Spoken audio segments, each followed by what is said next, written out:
তোমাদের একই হয়েছে, তোমরা আল্লাহর পথে সেসব অসহায় নরনারী ও দুস্থ শিশু সন্তানদের বাঁচাবার জন্য লড়াই করো না, যারা নির্যাতনে কাতর হয়ে ফরিয়াদ করছে। হে আমাদের মালিক, আমাদের এই জালেমদের জনপদ থেকে বের করে অন্য কোথাও নিয়ে যাও। অতঃপর তুমি আমাদের জন্য তোমার কাছ থেকে একজন অভিভাবক পাঠিয়ে দাও, তোমার কাছ থেকে আমাদের জন্য একজন সাহায্যকারী পাঠাও। যারা আল্লাহ তাআলা ও তার রাসূলের উপর ঈমান এনেছে তারা সর্বদা আল্লাহর পথে যুদ্ধ করে, আর যারা আল্লাহ তাআলাকে অস্বীকার করেছে তারা লড়াই করে মিথ্যা মাবুদদের সপক্ষে। অতএব তোমরা যুদ্ধ করো শয়তান ও তার চেলা চামুন্ডাদের বিরুদ্ধে। তোমরা সাহস হারিও না, কারণ শয়তানের ষড়যন্ত্র খুবই দুর্বল। হে নবী, তুমি কি তাদের অবস্থা দেখোনি যাদের প্রথম দিকে যখন বলা হয়েছিল তোমরা আপাতত লড়াই থেকে নিজেদের হাত গুটিয়ে রাখো, এখন নামাজ প্রতিষ্ঠা করো এবং যাকাত প্রদান করো।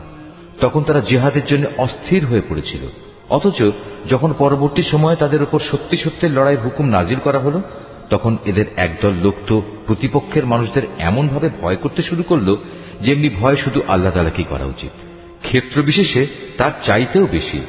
তারা আরো বলতে শুরু করলো, হে আমাদের মালিক, তুমি আমাদের উপর যুদ্ধের এ হুকুম এত তাড়াতাড়ি জারি করতে গেলে কেন? কত ভালো হতো যদি তুমি আমাদের সামান্য কিছুটা অবকাশ দিতে। হে নবী, তুমি বলো, দুনিয়ার এ ভোগ সামগ্রী অত্যন্ত সামান্য।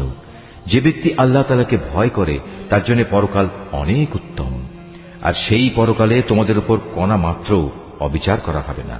তোমরা যেখানেই থাকো না কেন মৃত্যু এসে তোমাদের নাগাল পাবেই। এমনকি তোমরা যদি কোনো মজবুত দুর্গেও থাকো সেখানেও মৃত্যু এসে হাজির হবে। এদের অবস্থা হচ্ছে, যখন কোনো কল্যাণ তাদের স্পর্শ করে তখন তারা বলে, হ্যাঁ, এ তো আল্লাহর পক্ষ থেকেই এসেছে।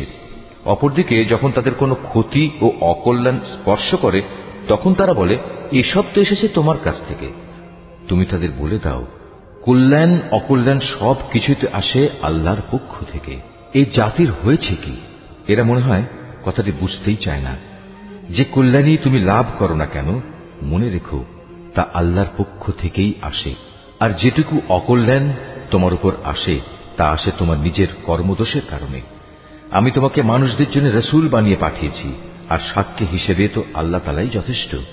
যে ব্যক্তি রাসূলের আনুগত্য করে সে যেন আল্লাহরই আনুগত্য করে, আর যে ব্যক্তি তার আনুগত্য থেকে মুখ ফিরিয়ে নেয় তাদের উপর মনে রেখো আমি তোমাকে প্রহরী বানিয়ে পাঠাইনি। তারা মুখে মুখে বলে, আমরা তোমার আনুগত্য স্বীকার করি, কিন্তু তারা যখন তোমার কাছ থেকে দূরে সরে যায় তখন তাদের একদল লোক রাতের অন্ধকার সময়ে একত্রিত হয়ে ঠিক